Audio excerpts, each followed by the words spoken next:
Today you'll start the book of 1 Kings, which covers several very important events in Israel's history. 1. The death of King David. 2. The reign of Solomon the Wise. 3. The division of Israel into the northern kingdom, Israel, and the southern kingdom, Judah. 4. The life and ministry of Elijah the prophet. 12. The first Passover. While the Israelites were still in the land of Egypt, the Lord gave the following instructions to Moses and Aaron. From now on, this month will be the first month of the year for you. Announce to the whole community of Israel that on the 10th day of this month, each family must choose a lamb or a young goat for a sacrifice, one animal for each household.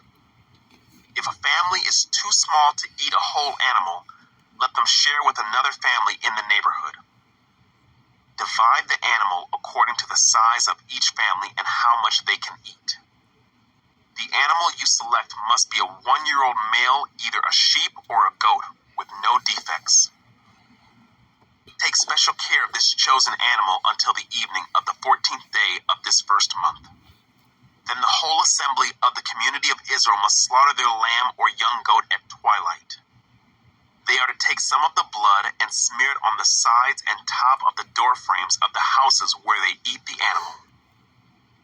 That same night, they must roast the meat over a fire and eat it along with bitter salad greens and bread made without yeast. Do not eat any of the meat raw or boiled in water. The whole animal, including the head, legs, and internal organs, must be roasted over a fire. Do not leave any of it until the next morning. Burn whatever is not eaten before morning. These are your instructions for eating this meal. Be fully dressed, wear your sandals, and carry your walking stick in your hand. Eat the meal with urgency, for this is the Lord's Passover. On that night I will pass through the land of Egypt and strike down every firstborn son and firstborn male animal in the land of Egypt. I will execute judgment against all the gods of Egypt, for I am the Lord.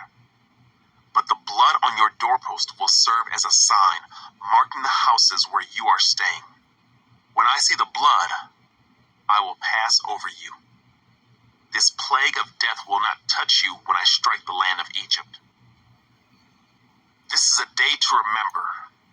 Each year, from generation to generation, you must celebrate it as a special festival to the Lord. This is a law for all time. For 7 days, the bread you eat must be made without yeast. On the first day of the festival, remove every trace of yeast from your homes. Anyone who eats bread made with yeast during the 7 days of the festival will be cut off from the community of Israel. On the first day of the festival, and again on the 7th day, all the people must observe an official day for holy assembly. No work of any kind may be done on these days except in the preparation of food. Celebrate this festival of unleavened bread, for it will remind you that I brought your forces out of the land of Egypt on this very day. This festival will be a permanent law for you. Celebrate this day from generation to generation.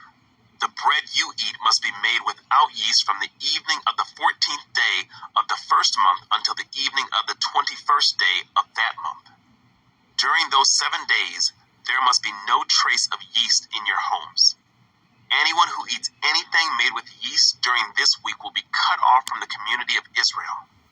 These regulations apply both to the foreigners living among you and to the native-born Israelites. During those days, you must not eat anything made with yeast. Wherever you live, eat only bread made without yeast.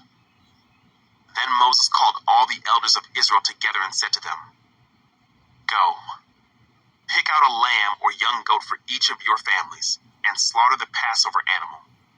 Drain the blood into a basin. Then take a bundle of hyssop branches and dip it into the blood.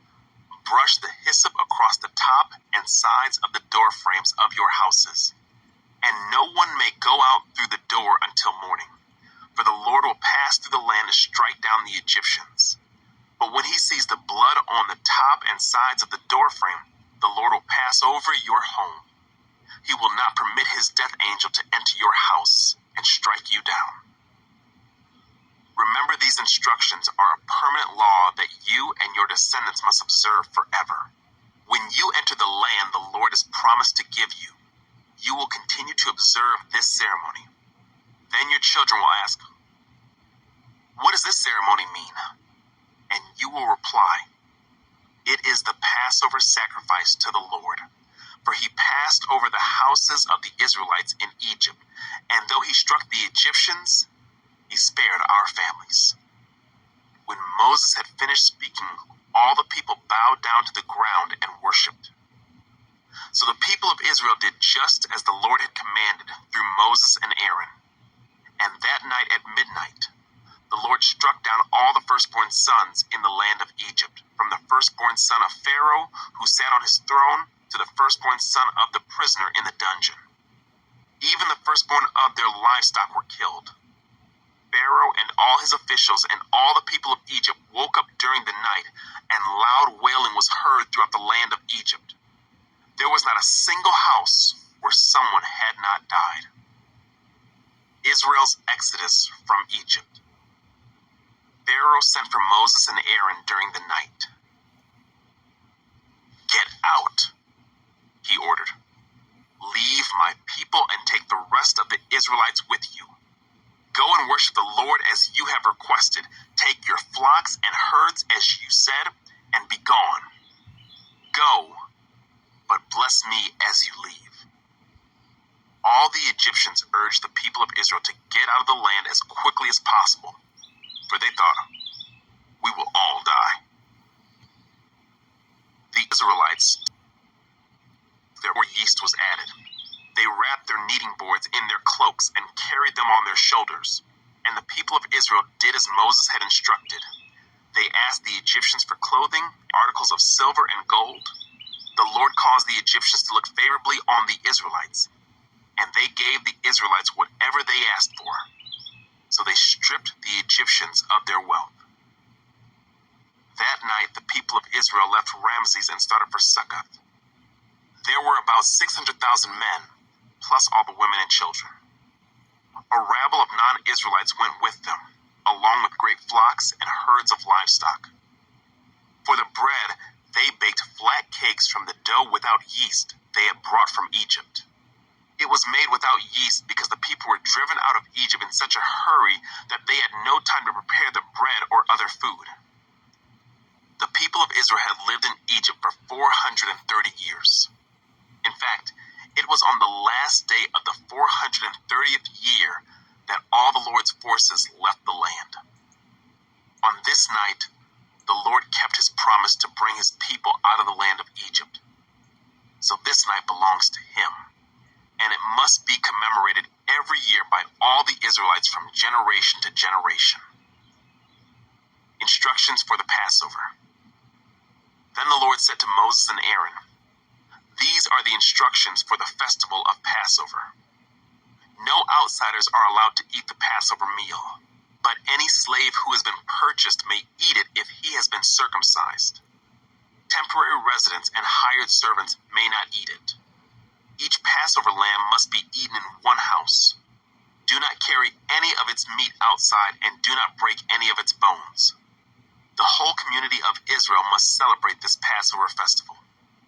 If there are foreigners living among you who want to celebrate the Lord's Passover, let all their males be circumcised. Only then may they celebrate the Passover with you like any native-born Israelite. But no uncircumcised male may ever eat the Passover meal." This instruction applies to everyone, whether a native-born Israelite or a foreigner living among you. So all the people of Israel followed all the Lord's commands to Moses and Aaron. On that very day, the Lord brought the people of Israel out of the land of Egypt like an army. 1 Kings 1. David in his old age.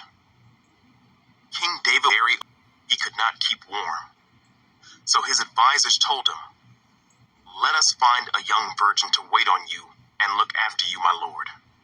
She will lie in your arms and keep you warm." So they searched throughout the land of Israel for a beautiful girl, and they found Abishag from Shunem, and brought her to the king. The girl was very beautiful, and she looked after the king and took care of him. But the king had no sexual relations with her. Adonijah claims the throne. About that time, David's son Adonijah, whose mother was Haggith, began boasting, "I will make myself king." So he provided himself with chariots and charioteers and recruited 50 men to run in front of him. Now his father King David had never disciplined him at any time, even by asking, "Why are you doing that?" Adonijah had been born next after Absalom, and he was very handsome. Adonijah took Joab, son of Zeruiah, and Abiathar the priest into his confidence, and they agreed to help him become king.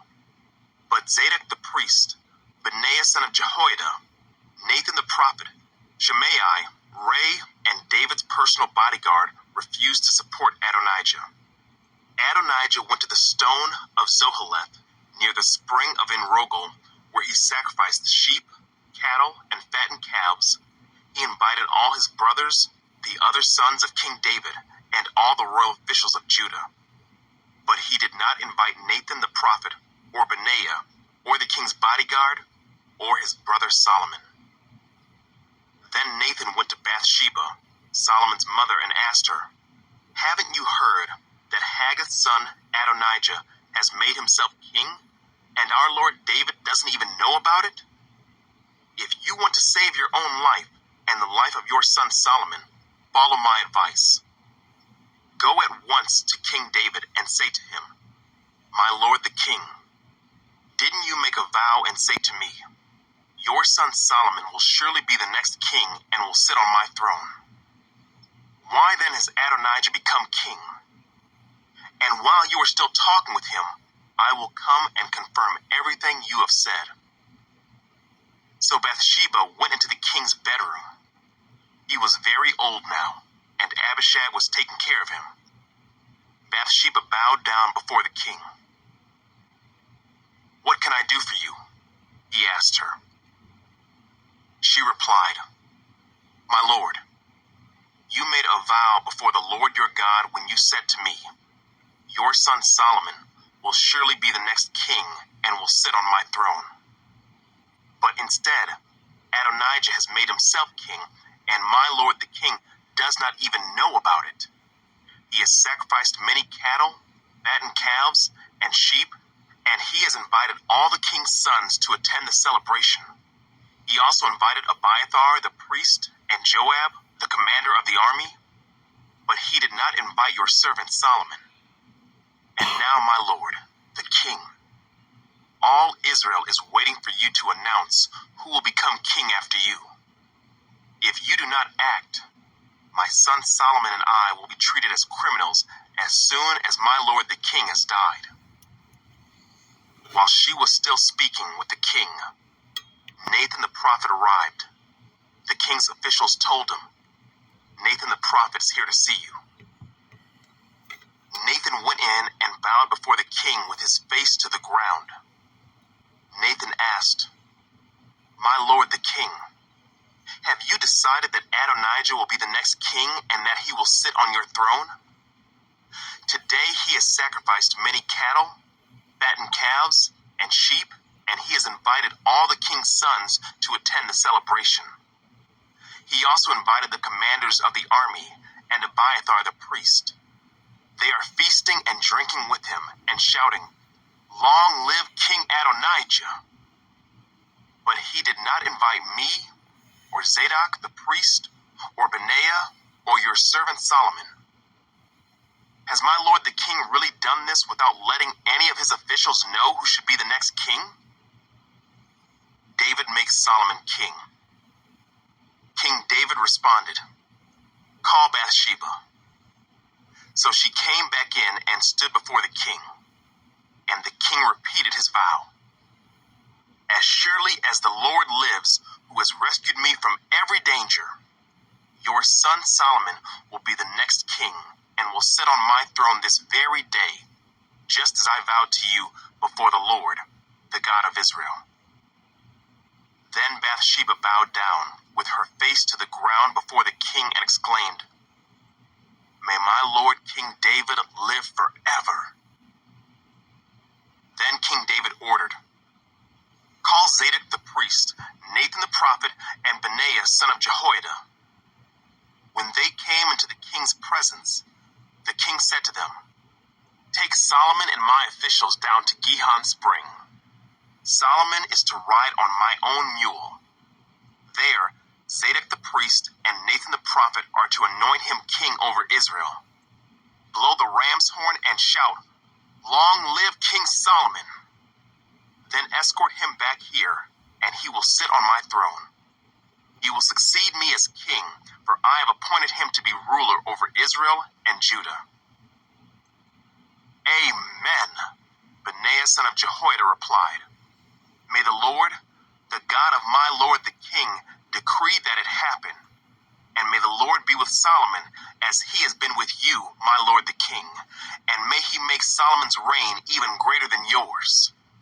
So Zadok the priest, Nathan the prophet, Benaiah son of Jehoiada, and the king's bodyguard took Solomon down to Gihon Spring, with Solomon riding on King David's own mule. There Zadok the priest took the flask of olive oil from the sacred tent and anointed Solomon with the oil. Then they sounded the ram's horn, and all the people shouted, "Long live King Solomon!" And all the people followed Solomon into Jerusalem, playing flutes and shouting for joy. The celebration was so joyous and noisy that the earth shook with the sound. Adonijah and his guests heard the celebrating and shouting just as they were finishing their banquet. When Joab heard the sound of the ram's horn, he asked, "What's going on? Why is the city in such an uproar?" And while he was still speaking, Jonathan, son of Abiathar the priest, arrived. "Come in," Adonijah said to him, "for you are a good man. You must have good news." "Not at all," Jonathan replied. "Our lord King David has just declared Solomon king." The king sent him down to Gihon Spring with Zadok the priest, Nathan the prophet, and Benaiah son of Jehoiada, protected by the king's bodyguard.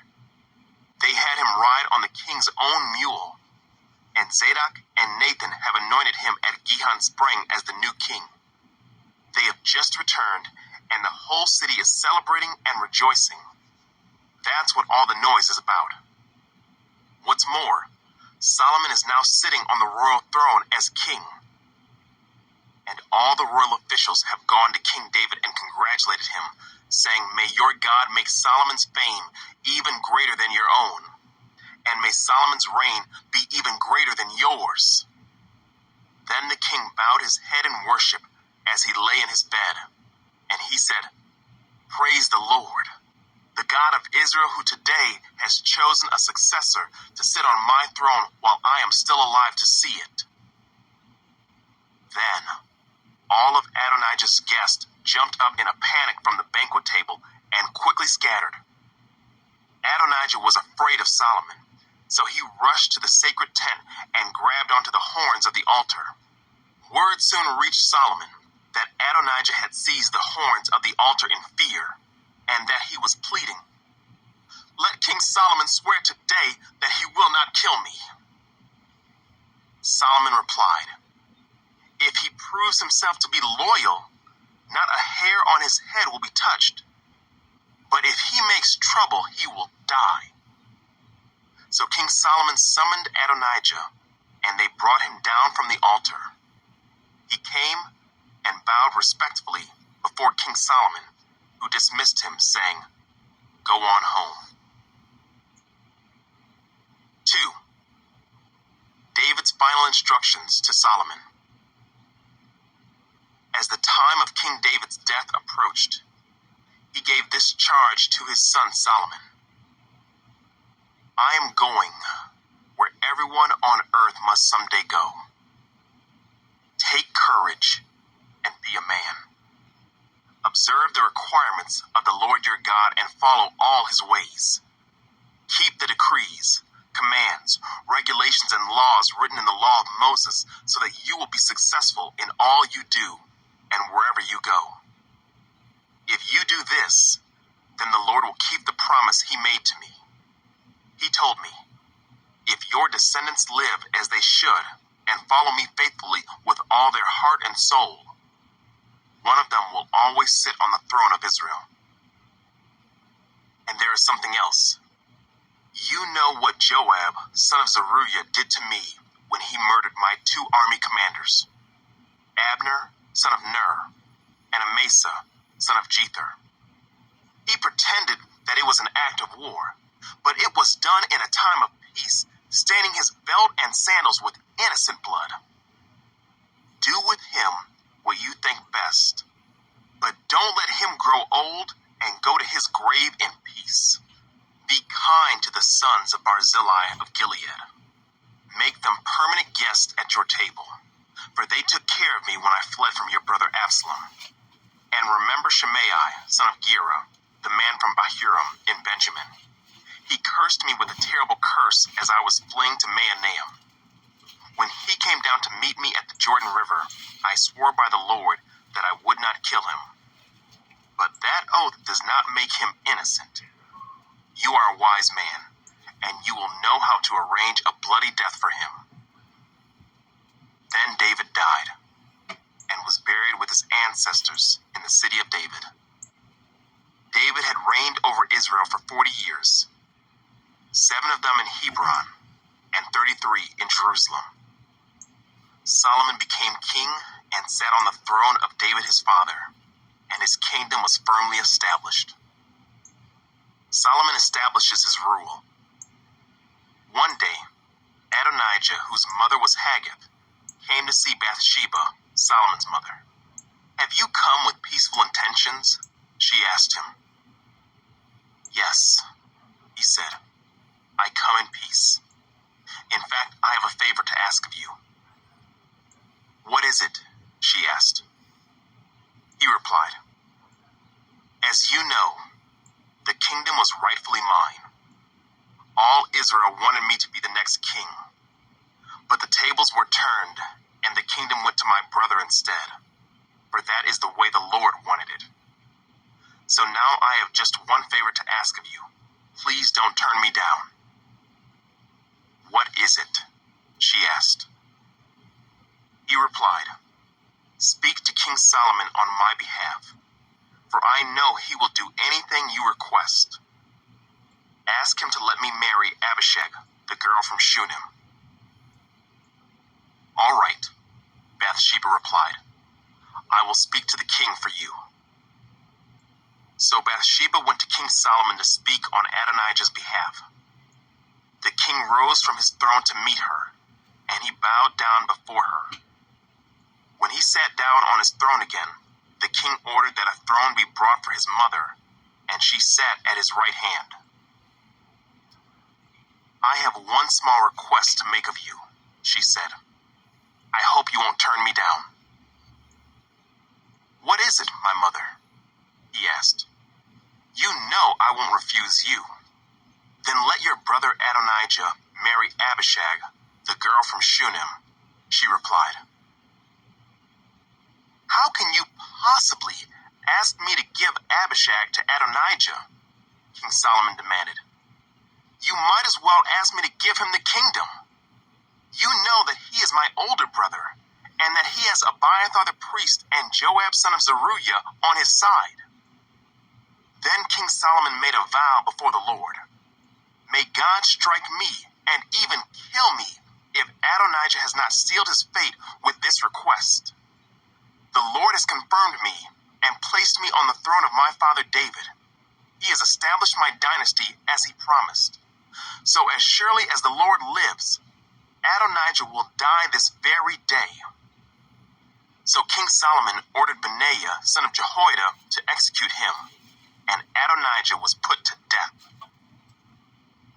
Then the king said to Abiathar the priest, Go back to your home in Anathoth.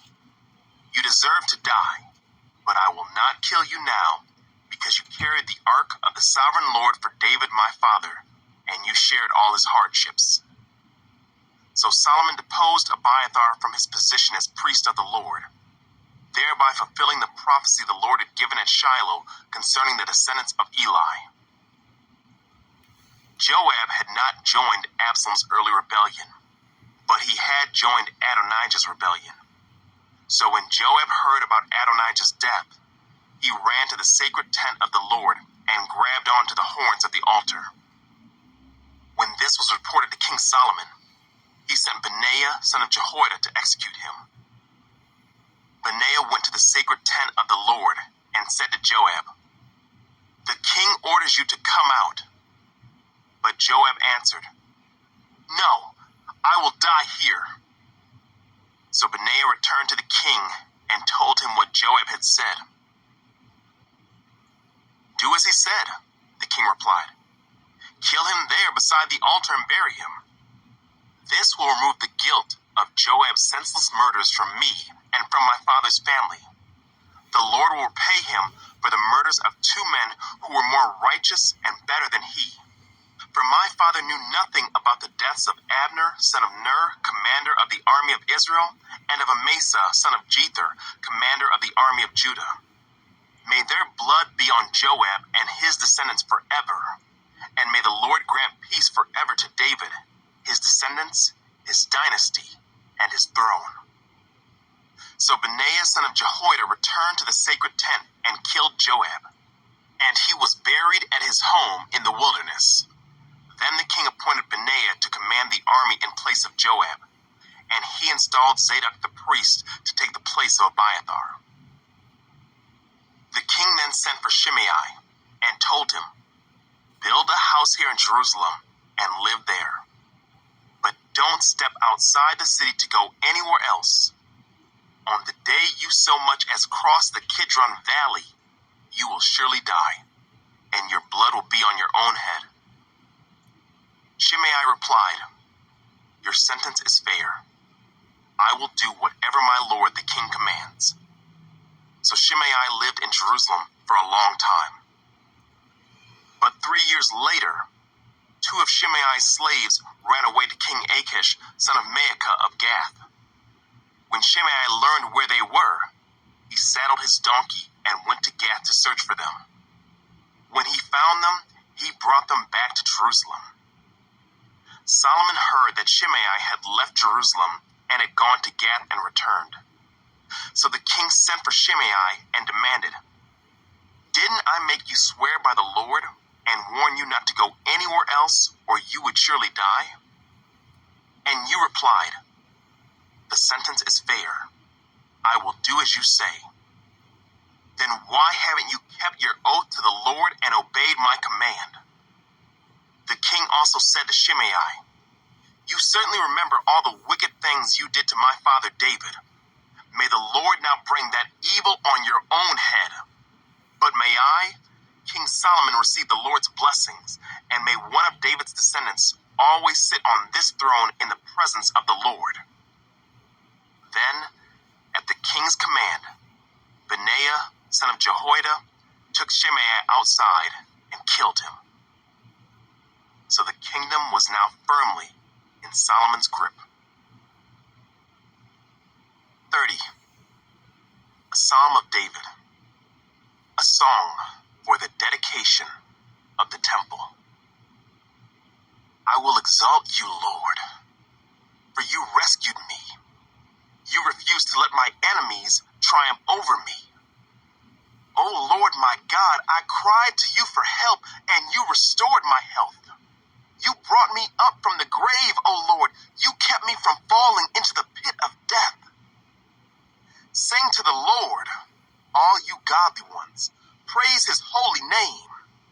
For his anger lasts only a moment, but his favor lasts a lifetime. Weeping may last through the night, but joy comes with the morning. When I was prosperous, I said, "Nothing can stop me now." Your favor, O Lord, made me as secure as a mountain. Then you turned away from me, and I was shattered. I cried out to you, O Lord. I begged the Lord for mercy, saying, "What will you gain if I die, if I sank into the grave?" Can my dust praise you? Can it tell of your faithfulness? Hear me, Lord, and have mercy on me. Help me, O Lord. You have turned my mourning into joyful dancing. You have taken away my clothes of mourning and clothed me with joy, that I might sing praises to you and not be silent. O Lord my God, I will give you thanks forever.